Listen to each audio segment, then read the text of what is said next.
Shri Paramarthame Namaha.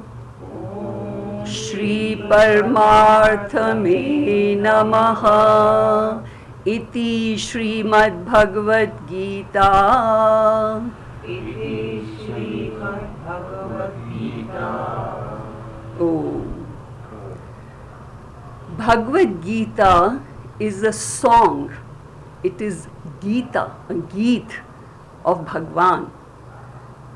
The song whose subject matter is Bhagwan and the teachings in which are given by Bhagwan Krishna himself. Both Bhagwan Ram and Bhagwan Krishna were the avatars of Bhagwan Vishnu. Bhagwan Vishnu took avatara as Bhagwan Ram in Treta Yuga and then as Bhagwan Krishna in Dwapar Yuga because of the prayers of humanity, as at that time there was so much of adharma here. And Bhagwan always takes an avatara to come and re-establish dharma whenever it is required. Bhagwan Krishna says in Bhagavad Gita, Dharma samstharthanathaya sambhavami yuge yuge. Whenever it is required, I will come and I will establish dharma here, So he doesn't let the world go to the dogs, he will come whenever it's required. Bhagwan Ram was dharma personified. He lived dharma. His life is a teaching for us as to how dharma is supposed to be lived. We always learn more by seeing somebody than by the advices the person gives us. That is why children, they learn more by seeing their parents, live a proper life than by just telling them do this, do this. They don't listen to that. They will listen to the the parents' way of life. That is why Bhagwan Ram is said Ramo Vigrahavan Dharma. Bhagwan Ram was dharma, walking, talking dharma, dharma with hands and legs. He was dharma personified.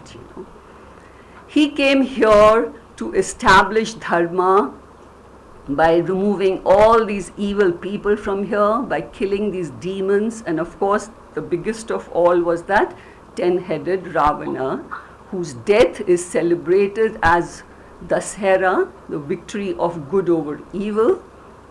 Dashera means Dashara, Vijay Dasmi. And the 10 heads of Ravana are implying something here. It's got an implied meaning. Most of the people don't bother to find out, because physically it is not possible for a person to move around with 10 heads. So there has to be an implied meaning there. So what is the implied meaning of 10-headed demon? It implies that that person has got his mind in conflict, his mind is in conflict because it is overpowered by the strong desires of his 10 indriyas. His 10 indriyas are in control of his mind, Panch Gyan Indriyas, Panch Karma Indriyas. They are so powerful, they are in control, and his mind is always in conflict, Ravana was a very learned person and he was a big Shiv Bhakta, but his personality was not integrated. His mind is in the control of these powerful senses, That is why we are supposed to have Vijay over these Dashmis, these 10 Indriyas, we are supposed to get Vijay over them. These Indriyas are so powerful that they cannot be suppressed or enslaved. We have to be their masters, A person who lives his life by whose Indriyas are not in control of the mind and whose mind is not in control of the buddhi, that person is doomed no matter how intelligent or knowledgeable that person is. He cannot have a proper life. So and it begins with these Indriyas, These Indriyas are extremely powerful. They have to be in control. Otherwise, they will take us for a ride whenever a tempting situation presents itself, That golden deer which Sita ji saw is symbolic of the temptation for our senses, And if we give in to those temptations, then the consequences are going to be the same as what Sita ji went through. So much of trouble all her life because she gave in to that temptation. So these senses of ours have to be in control. And Ravana was this controlled by these 10 senses. So it is hara, thus hara. He was removed from here by Bhagwan because that person was too evil. Then Bhagwan Krishna came here to re-establish dharma in Dwapar Yuga, and he also removed a lot of evil people here. It started off with his own maternal uncle, his mama, Kamsa, who was an evil person, and he taught all about dharma and moksha. So he is called Jagat Guru. So we are supposed to live our lives as per the life of Bhagwan Rama and as per the teachings of Bhagwan Krishna. There's a beautiful bhajan which says, Ram, Ram, Ram, Ram, Ram Nam Tarakam, Ram Krishna Vasudeva, Bhakti Mukti Dayakam. When we surrender to Bhagwan, Bhagwan is going to give us bhakti first and then he will give us mukti. So we have to surrender to Bhagwan. And Bhagavad Gita is Bhagwan's teaching. So Bhagavad Gita is Ma Saraswati herself. The teachings of Bhagavad Gita, which are given by Bhagwan Krishna, is Saraswati Ma. She is the Sara of our entire voluminous scriptural literature. Samasta Vedartha Sara Sangraha. She is Samasta Vedartha Sara Sangraha. Our scriptural literature is so voluminous that nobody can even claim to collect everything, not even a library, leave alone study all this. We don't have one scriptural text. Ours is a bit too much. We have Shrutis, we have Smritis, we have Brahma Sutras, we have Prakaran Granthas, we have Puranas, then we have Bhashyas on Prasthantraya, then there are Tikas, there are Vartikas, which are commentaries, sub-commentaries, sub-commentaries. So much of work our masters have done, our acharyas have done, but it is not possible to know, but we cannot read the whole thing to know what our scriptures are saying. It's impossible. So out of compassion, Vyasa ji gave us the essence, the sara of our entire scriptures by writing Bhagavad Gita in the midst of Mahabharata. Bhagavad Gita is like a shining pendant jewel in the midst of this epic Mahabharata. She is Ma Saraswati, And we are supposed to live our lives as per the teachings and guidance of our scriptural literature. Only that person who lives his life as per these guidance, as per these teachings, can have a fulfilled and satisfied life. Others will not. They may accumulate a lot of stuff around and hold on to many things, but they will be dissatisfied, unfulfilled with themselves, So the study of Bhagavad Gita is, a person who studies Bhagavad Gita is like he knows whatever our entire scriptures are saying. It is that important. Bhagavad Gita is known as Srimad Bhagavad Gita.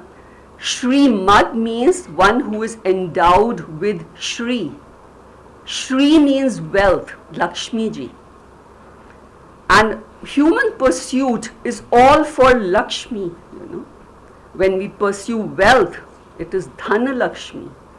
When we pursue a house, it is Graha Lakshmi. We pursue food, it is Dhanya Lakshmi. Marriage is Vara Lakshmi. Children are Santan Lakshmi. Success is Vijay Lakshmi. Well-being is Saubhagya Lakshmi. Courage is Dhairya Lakshmi. It is all Lakshmi which human beings are pursuing, But for Lakshmi pursuit, a human being must have the grace, the blessings of Saraswati ji, The wisdom, how to use this Lakshmi and where to draw the line. Otherwise, all these wealthy people, so many sitting in the jail, And so many have run away from the country because they have done such wrong things. They don't know how to handle Lakshmi ji, because Saraswati ji's grace is not there. And all these sannyasis, their name ends as Swami Atmananda Saraswati, Swami Paramarthananda Saraswati. They are Saraswati ji's bhaktas, because they know without wisdom Lakshmi ji is not going to help. Lakshmi ji can take you and drown you, because it becomes dangerous if you don't have any wisdom how to use this Lakshmi ji. So Shri, the one who has total Shri Mad, can only be Bhagwan. Only Bhagwan has total Shri. It is said, Bhaga asya asti iti Bhagwan. Bhagwan is that who has Bhaga. Bhaga in Sanskrit means six virtues in absolute measure. The one who has is Bhagwan. Just like a person who has Dhan is called Dhanvan. One who has Putra is called Putravan. So Bhagwan is the one who has Bhaga in absolute measure. 6 virtues in absolute measure, and these are Jnana, Vairagya, Virya, Yasha, Shri and Aishwarya. And first is Jnana. Bhagwan alone has total knowledge of this world. He is omniscient. Bhagwan is Sarvagya and Sarvavit. Sarvagya is a person who knows that everything here is Brahman. And Sarvavit is the one who has the detailed knowledge about everything here. A Jnani can become Sarvagya by knowing everything is Brahman, but he can never ever become Sarvavit. Only Bhagwan is Sarvavit and Sarvagya. Utpattim pralayam chaiva bhutanam agatim gatim veti vidyam avidyam cha savacho Bhagwan iti. Only Bhagwan knows about the Utpatti and Pralaya, about the birth and death. Agati and Gati, the Sadgati and Durgati, and knowledge and ignorance about all the living beings here. Nobody else can know that. So Bhagwan alone has total Jnana. Then Bhagwan has total Vairagya. He doesn't have raga, dvesha for anyone here like we people have, So his second virtue is total Vairagya. The third is Virya. Virya is the capacity, the power, total power to create this world, the creation, sustenance and destruction of the world. Only Bhagwan can do, He is almighty, omnipotent, Sarva Shaktiman. Only Bhagwan is that, The fourth is Yasha. Yasha is fame. Any fame which anybody owns here, a little bit of fame which people have here, belongs only to Bhagwan. And if we know that, we will remain humble and grounded. Nothing is ours, it is all Bhagwan's, The fifth is Shri. Shri is Lakshmi, wealth. And whatever we possess here, please be sure we are only temporary trustees of whatever little bit we possess. It actually belongs to Bhagwan. Only Bhagwan has total Shri. And the sixth is Aishwarya. Aishwarya is overlordship. Bhagwan is the Lord of everybody here, but he himself doesn't have a Lord.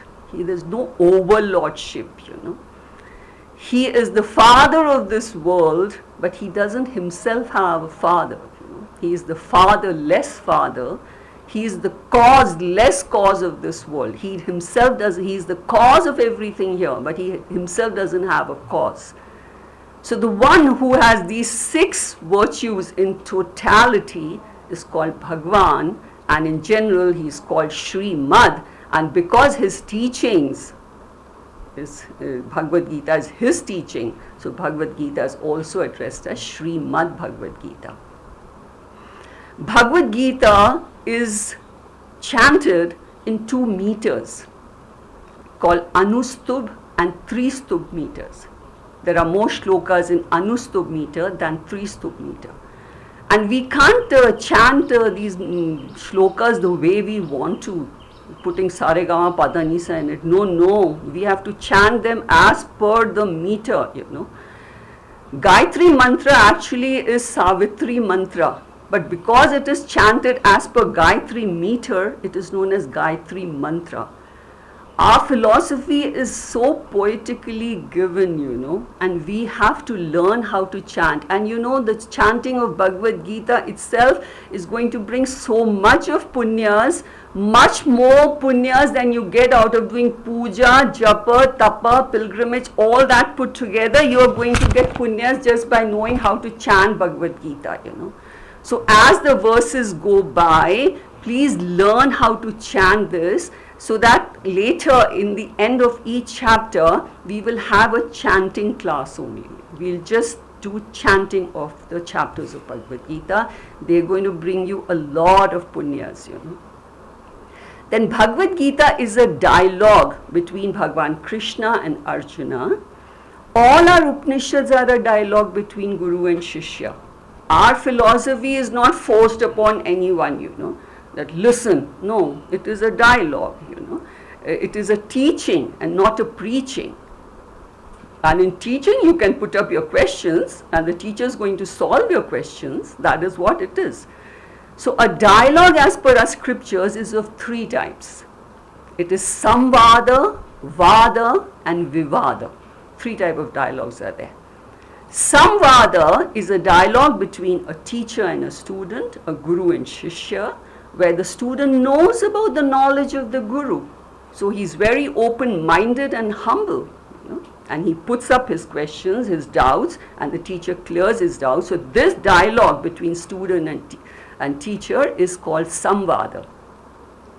Vada is a discussion between two people of equal knowledge. Like when people discuss a topic, for examinations and all that, for study purpose, they sit down and they discuss. A very good method of studying is discussion amongst each other.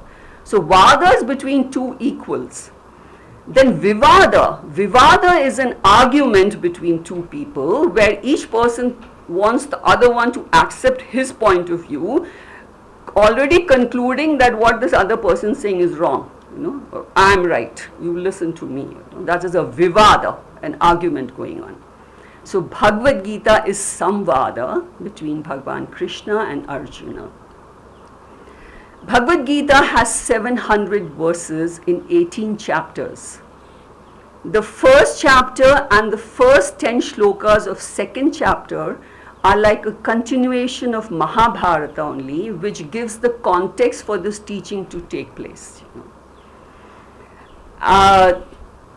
In this teaching, Arjuna, who was such a pure, righteous, courageous, talented person, the best humanity could ever have, he was loved and admired by everyone. Even the Devatas admired him. It seems during the Mahabharata war, the Devatas were standing and, oh, that is Arjuna, that is Arjuna. Arjuna was such a favorite of everyone, He was the favorite of his guru, Dronacharya ji. His favorite pupil was Arjuna. He had never ever lost a war, But when in this Mahabharata war, when he actually faces his own people, he gets a dharma sankat, He knew that he is going to fight these people, and he came to the battle so enthusiastically, wanting to settle scores with all these evil cousins of his, all the Duryodhana and this whole line of these people, because they had, there was so much of injustice done to these Pandavas. So he had come very enthusiastically. But when he actually faced his people, and mainly his grandfather and his guru, Bhishma Pitama and Dronacharya ji standing there, he lost all his strength, and he literally gave up on the fight. But then he put his problems across to Bhagwan, and Bhagwan Krishna solved his problems by giving self-knowledge. And through Arjuna, Bhagwan is giving this self-knowledge to humanity. And whoever can actually assimilate this knowledge, not just intellectual understanding, it is assimilation of this knowledge. One who assimilates this knowledge is sure to get moksha, He comes out of the shackles of the bondages of samsara, It's done for him, So this scripture is so important. Just one scripture if you study properly, The human being is called a human being because his personality is human. He is wearing a human sharira.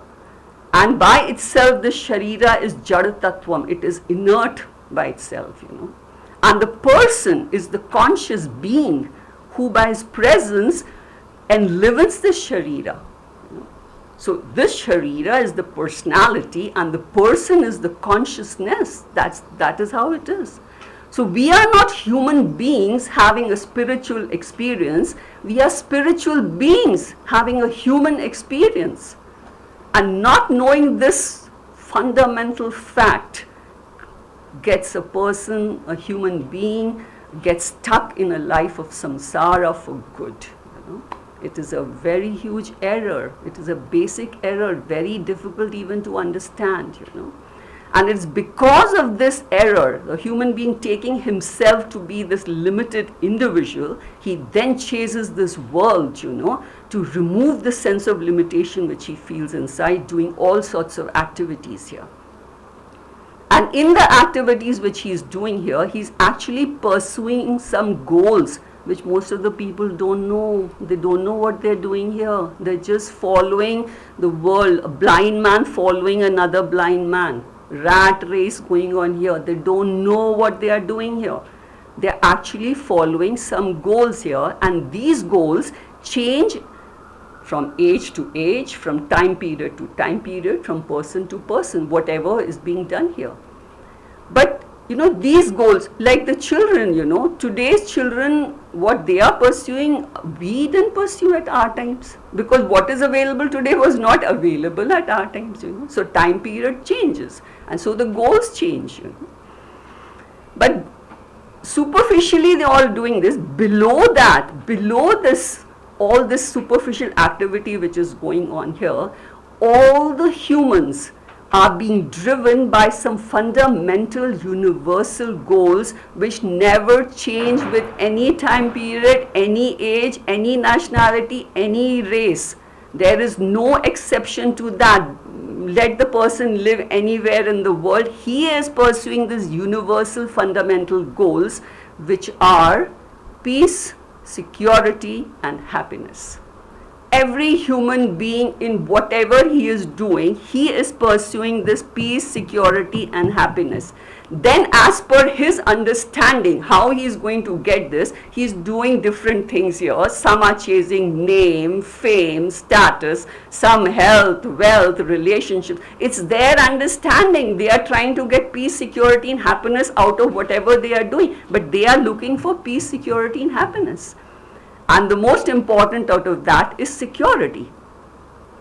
A human mind is the most evolved mind,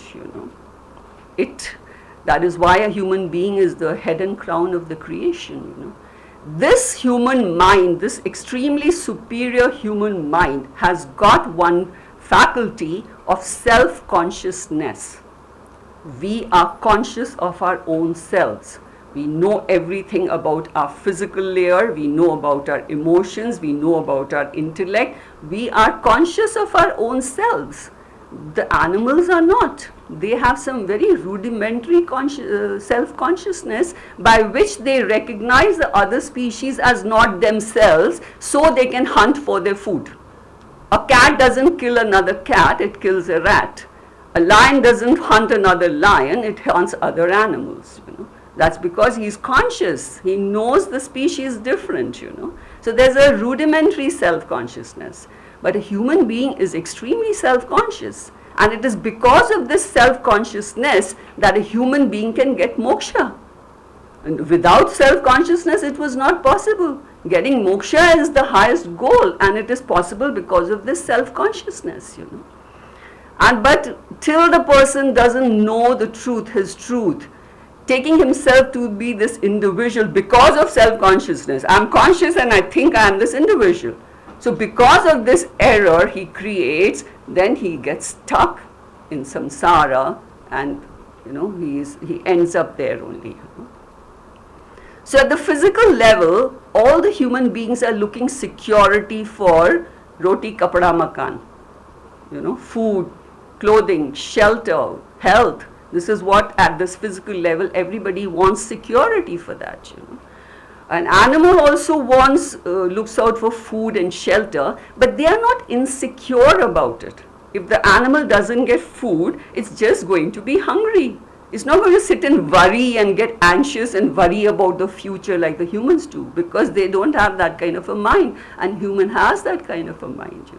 Every insurance a human being does is for this security. He wants to feel secure. He feels insecure otherwise here.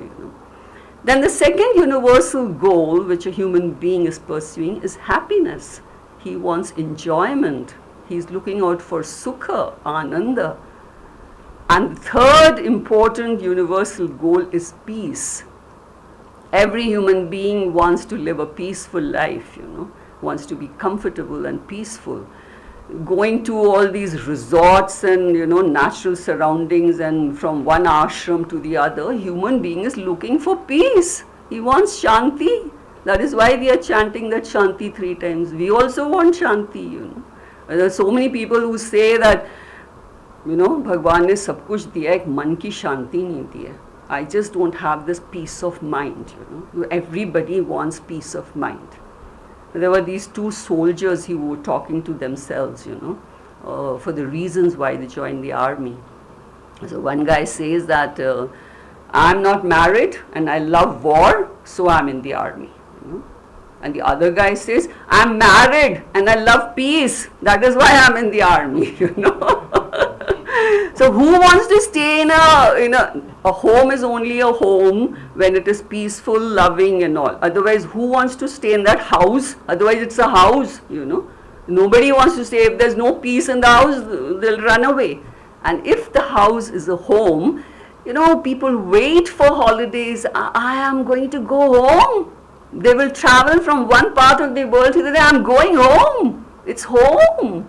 Everybody loves that place because it is so peaceful. You're running around in this world and then you come home and it is so peaceful. So everybody wants peace, So these 3 goals is what everybody is actually pursuing, and then as per their understanding, they are doing some activities here. But basically, they're looking out for peace, security and happiness.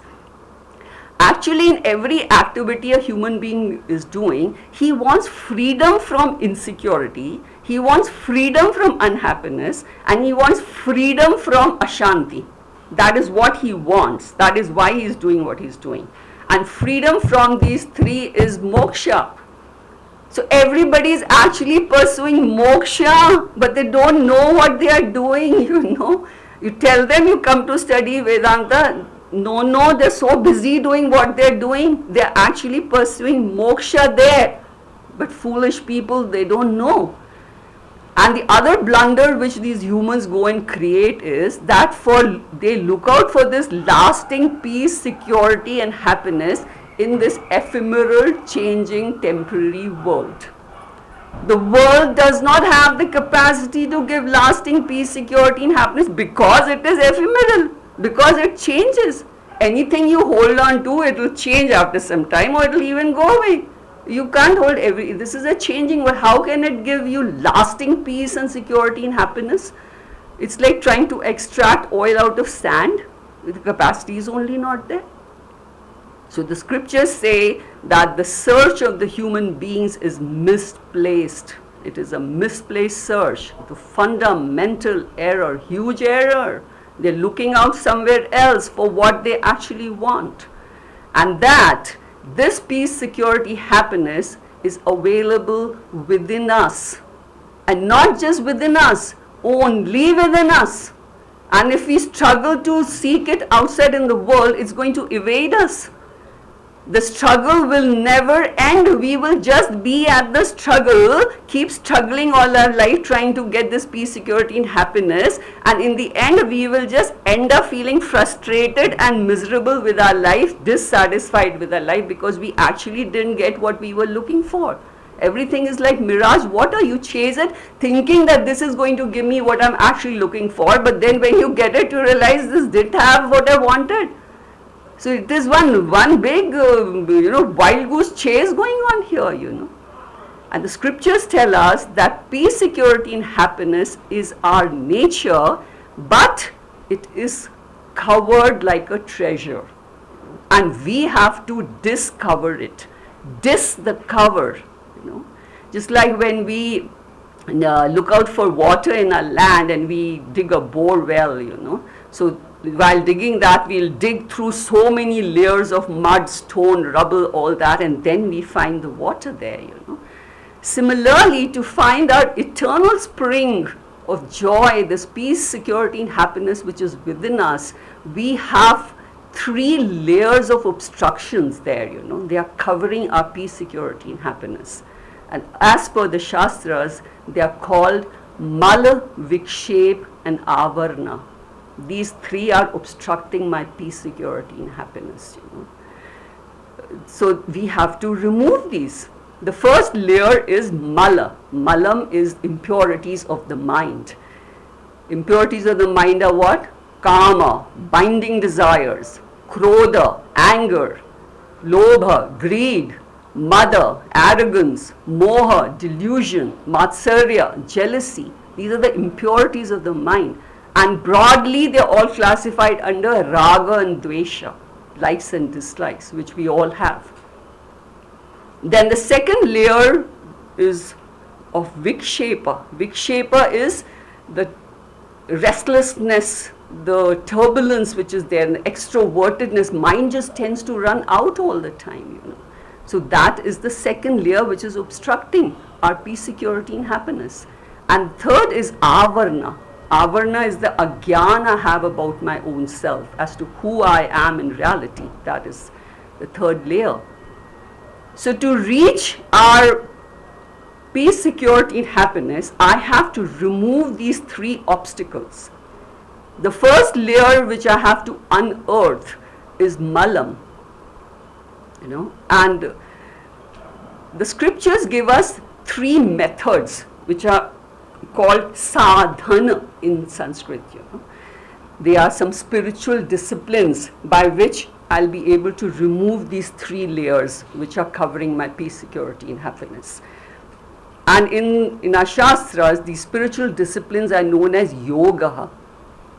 The word yoga comes from the root yuj. Yuj means to join, to bring the union of two, the seeker with his destination is called yoga.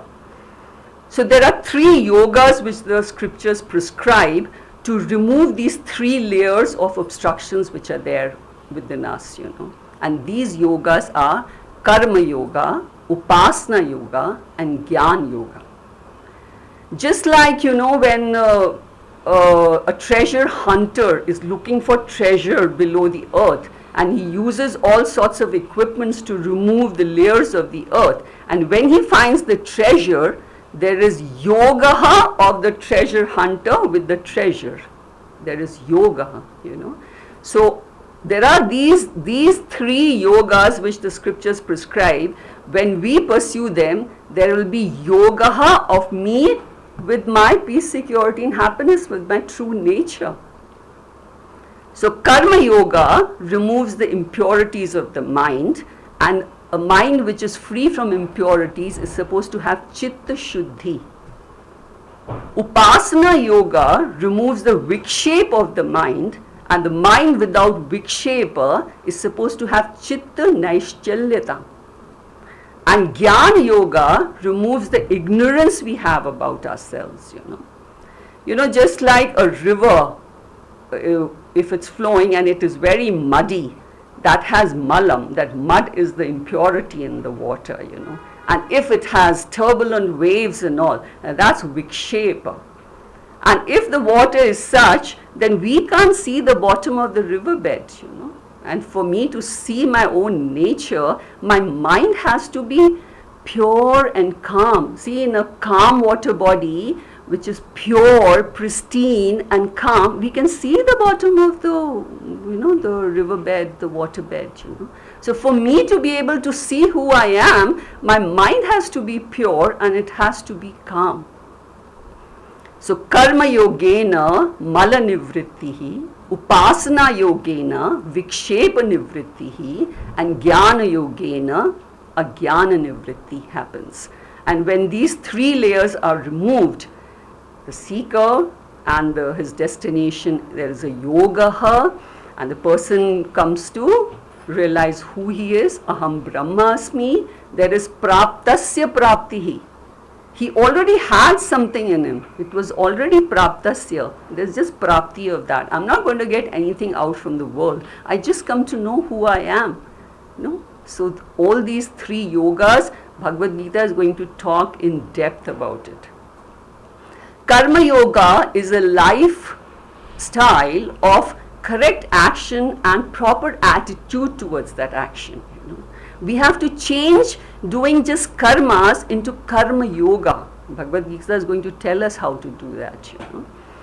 And the proper attitude is towards my action and the results of the action, both karma and the karma phala. There has to be a proper attitude towards that. Only with a healthy attitude, a person grows through every experience in life. There's growth which will happen in that person. If you don't know what you're doing, you meet a person after 20 years, they are doing just what they were doing 20 years before. No growth. So growth will come when you follow what the scriptures are saying. Then Upasana Yoga tells all about meditations, how to make this turbulent, wandering, chanchal mind, how to make it peaceful, quiet, focused, because only such a mind is required to study Vedanta. And with Gyan Yoga, Gyan Yoga is self-inquiry, Tattva Viveka, what we studied in Tattva Bodha, I've tried and find out who I am in reality. And then the person, when he realizes that, he realizes the seeker is the sought. What I was looking out for in this world is not there in this world. It is my own nature. I am the eternal source of peace, security and happiness. So Bhagavad Gita is going to help a seeker achieve first Gyan Yogyata by Karma Yoga and Upasana Yoga, and then with a prepared mind get Jnanam, realize who the person is. So that is why every chapter of Bhagavad Gita is called Yoga. The first is Arjun Vishad Yoga, then Sankhya Yoga, then Karma Yoga, etc., etc. All chapters are called, end with Yoga. And the end of Bhagavad Gita, it says, Iti Bhagavad Gita su Upanishatsu Brahma Vidyayam Yoga Shastre. It is a Shastra which helps a person achieve Yoga. Yoga is self-mastery. And Brahma Vidya is self-knowledge. So Bhagavad Gita is a complete text. It is a complete text. A person who studies Bhagavad Gita is enough to give that person moksha. If the person is an adhikari, sampanna with sadhan chatushte sampatti. This is what is required, Not everybody is sitting listening. No, you have to work on sadhan chatushte sampatti, Adi Shankaracharya ji says in his Bhaja Govindam, Bhagavad Gita kinchid dhita, Ganga jallav kanika pita, Sakradapi ena murari samarcha, kriyate tasya yamena na charcha. Bhagavad Gita kinchid adhita. If you just study Bhagavad Gita, Ganga jallav kanika pita. If you have sipped Ganga jal once, because Ganga ji represents self-knowledge, Sakradapi yena murari samarcha. Even if once you have taken Bhagwan Murari's name, Murari actually means the Ari of Mura. Ari is an enemy and Mura is a Rakshasa, a demon. And in Vedanta, all the Rakshasas mean Ahankara. So he is the Ari of Ahankara, he is going to chase the Ahankara out, Bhagwan, if you take Bhagwan's name. And then that person, after all this, Kriyate tasya yamena na shajatan. He is not going to sit and quarrel with Lord Yama when he comes at the time of death. I don't want to go because I have to see my great grandchild and I have this work still pending here. No, he will go comfortably because he knows that he is that immortal Atma which is never born and it never dies. So we are born only to know that we are never born. And before we die, we'd better know that we do not die. So this is our whole study.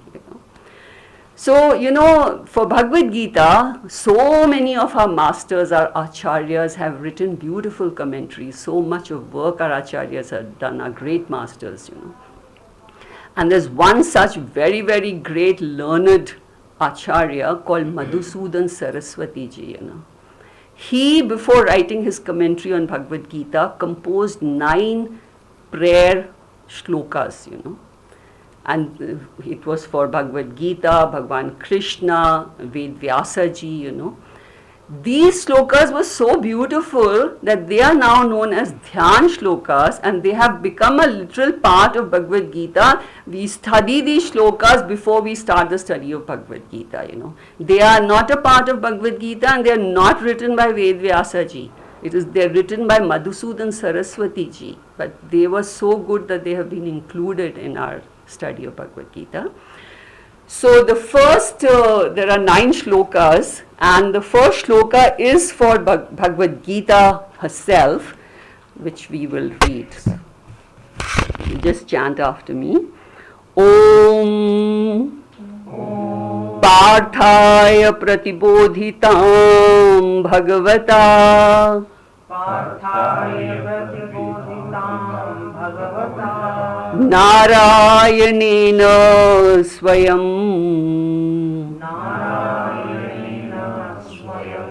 Vyasena Grathitam Puran Munina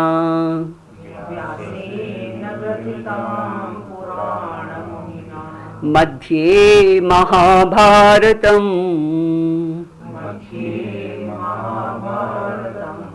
Advaitamritavarshini Bhagavatim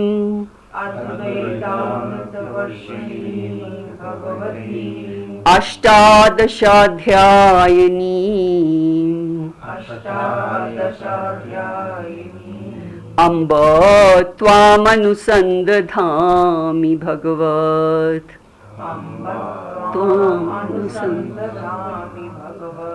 Gite Bhavadveshini.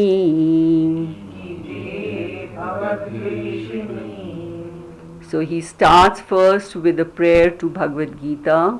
All our Vedanta texts start only with a prayer, So he says, Om. Om is the name of Brahman. Parthaya Pratibodhitam. This Bhagavad Gita, which was taught to Partha, Arjuna, by Bhagavata Narayanena Swayam, by Bhagwan Narayana himself. Vyasena Grathitam Purana Munina. This Bhagavad Gita, which was composed by the Purana Muni, the ancient sage, the rishi, the sage who composed the Puranas, the Mahabharata, he wrote Brahma Sutras, he is the great sage, the ancient rishi. He, Vyasena Grathitam, he wrote this Bhagavad Gita, Madhye Mahabharatam, in between Mahabharatam. Advaita Mrita Varshini, Bhagavad Gita, who showers the Amrita of Advaita, of non-duality, Bhagavatim Ashtadashadhyayanim. Ashta is 8, Dasha is 10, Adhyaya are the chapters, which have 18 chapters in it, Amba Tvam Anusandadami. Amba is Ma Bhagavad Gita, Tvam Anusandhami. I contemplate, I meditate upon you. Bhagavatim, who is divine and who is Bhave Dveshanim. Bhava Dveshanim. Dveshanim is the enemy of Bhava Roga, which is samsara. So he starts with the prayer first saying, Ambe Bhagavad Gita, Mother Bhagavad Gita. On this earth, the highest symbol of love and care is the mother. The mother wants the best for her children, and she works so hard for their well-being, never ever lets the child down, no matter where. She is going to be there. She may jump in fire, she may jump in water. She is going to take care of her child. So the highest symbol of love is mother. That is why here he's using the word Ambe, because Bhagavad Gita is knowledge. Bhagavad Gita wants the best for us. That is why this knowledge is being given. This knowledge is going to get us moksha. And by this knowledge, we are going to live every moment of our lives comfortably. So, Bhagavad Gita is nourishing us. That is why he says, Ambe Bhagavad Gita first, Anusandadhami. I meditate and contemplate on whatever you are saying. Because you are Bhavadveshani. You are the enemy of samsara. You will chase the samsara out of my life, And this mother of all scriptures is taught to Parthaya Pratibodhitam, to Arjuna, by no one other than Bhagwan himself, Narayanena Swayam. Bhagwan has given this knowledge. So there is no chance of any defect in this teaching, It is not given by some ordinary teacher, it is given by Bhagwan. This is a time-tested wisdom which has helped the humanity from the time of creation and continues to help. A scripture is called a scripture only because its knowledge never ever becomes obsolete in any period of time. Only such a book is called a scripture. So this Ambe Bhagavad Gita, this mother of all scriptures, was taught by Bhagwan himself. Vyasena Grathitam Purana Munina. This was composed by Ved Vyasa ji, who is the great rishi who gave us Puranas, And Ved Vyasa ji is avatar of Bhagwan Vishnu. Vyasaya Vishnu Rupaya, Vyasa Rupaya Vishnave, Namo Vai Brahma Nilaye, Vashishtaya Namo Namaha. My Namo Namaha, my repeated pranamas to Ved Vyasa ji, who is the avatar of Bhagwan Vishnu, He wrote down all this for our benefit, And Bhagavad Gita is Advaita Varshini. She showers the nectar of Advaita, of immortality. Amrit only makes us immortal, and we can only become immortal by knowing that our nature is immortal. This body, mind, sense complex can never become immortal, And she is Ashtadasha Dhyayanim. She has 18 chapters, and she is Bhagavatim. She is so divine. Her knowledge is going to bless us, So in this samsara, we have to get out of these shackles of samsara, Within samsara, there can never be permanent solution here. It's all temporary solutions, like palliative treatment going on here. The curative is this. You understand this, please, A human being actually by nature is limitless because we are actually Atma, And we take ourselves to be this limited individual by error. And we are so uncomfortable with ourselves because of this reason. It's like wearing a shoe of a smaller size. How uncomfortable we are when we wear a shoe of a smaller size, Similarly, taking ourselves to be this individual, we are extremely uncomfortable. We are doing, what we are doing is to remove this discomfort which is within us, If we were comfortable being whatever we are, we wouldn't be chasing this world. We would be so happy. Everybody is so unhappy here. It's because of this problem, So Bhagavad Gita is going to get us out of this problem of samsara. We are going to realize by her studies that we are not this individual. We are the limitless Atma. So before we start the study of Srimad Bhagavad Gita, we pray to Bhagavad Gita for her blessings so that we can, grasp what is being told, we can assimilate what is being told. So the first Gita Dhyan Shloka is this, and you have to, learn how to chant this.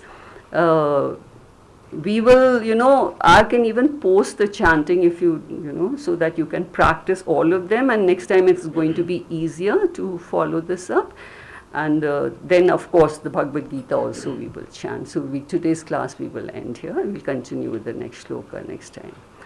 Om Purnamadaha Purnamidam Purnat Purnamudachyate Purnasya Purnamadaya Purnameva Vashishyate.